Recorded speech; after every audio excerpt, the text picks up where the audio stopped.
ഇടത് വലത് മുന്നണികൾക്കും ബി.ജെ.പിക്കുമെതിരെ സംസ്ഥാനത്ത് രാഷ്ട്രീയ മുന്നേറ്റമുണ്ടാക്കി ബദലൊരുക്കുമെന്ന് ഇക്വാലിറ്റി പാർട്ടി ഓഫ് ഇന്ത്യ സംസ്ഥാന പ്രസിഡന്റ് നെടുമൺകാവ് ഗോപാലകൃഷ്ണൻ വാർത്താസമ്മേളനത്തിൽ പറഞ്ഞു. കേരളം നേരിടുന്ന ഏറ്റവും വലിയ വെല്ലുവിളിയാണ് മതരാഷ്ട്രീയത്തിന്റെ അമിതമായ അതിപ്രസരം. വരാൻ പോകുന്ന നിയമസഭാ തെരഞ്ഞെടുപ്പിന് മുൻപായി പാർട്ടി 100 പേജുള്ള പ്രകടന പത്രിക പുറത്തിറക്കും. കേരളത്തിന്റെ സമഗ്ര വികസനമാണ് പാർട്ടിയുടെ ലക്ഷ്യമെന്നും നെടുമൺകാവ് ഗോപാലകൃഷ്ണൻ പറഞ്ഞു. അവസ്ഥ നിങ്ങൾക്കറിയാം. കേരളത്തിന്റെ വിലക്കയറ്റം നമ്മുടെ വീടുകളിലെല്ലാം അരിയും സാധനങ്ങളും ഒക്കെ മേടിക്കുന്നതാണ്.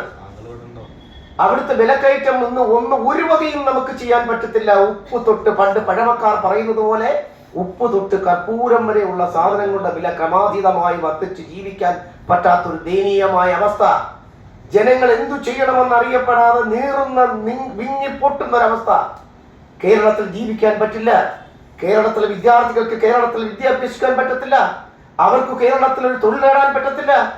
ഇപ്പോൾ എല്ലാ ലക്ഷക്കണക്കിന് വിദ്യാർത്ഥികൾ അവരുടെ സർവ്വസമ്പത്തും അവരുടെ അച്ഛന്റെയും അമ്മയുടെയും സർവ്വസമ്പത്തും തീരെഴുതി ബാങ്കുകൾക്കും മറ്റുള്ളവർക്കും വിറ്റിട്ട് വിദേശ രാജ്യങ്ങളിൽ പഠിച്ചുകൊണ്ടൊരു തൊഴിൽ നൽകാമെന്ന സങ്കല്പത്തിൽ ഈ പാവപ്പെട്ട ലക്ഷക്കണക്കിന് ചെറുപ്പക്കാർ വിദ്യാർത്ഥികൾ അന്യരാജ്യത്തേക്ക് പോകുന്നു. ഈ അടുത്ത സമയത്ത് നിങ്ങൾ ഒരുപക്ഷെ പത്രങ്ങളിലുള്ള മീഡിയാസിലൂടെ കണ്ടു കാണും.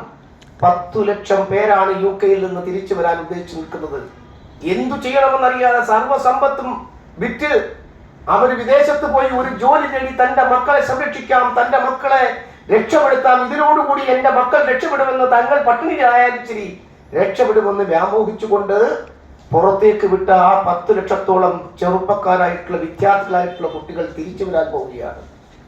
എൻ്റെ പല സുഹൃത്തുക്കളും ലണ്ടനിലും മറ്റുള്ള സ്ഥലത്തുമുണ്ട്. അവർ എന്നോട് പറയുന്ന വാക്ക് കേട്ടപ്പോൾ എനിക്ക് ഭയങ്കരമായ വിഷമം തോന്നി. കാരണം സർവ്വതും വിറ്റ് അവിടെ പോയി അവിടെ കടകളിൽ ക്യൂ നിൽക്കുകയാണ് ഒരു ചെറിയ ജോലിക്ക് വേണ്ടി.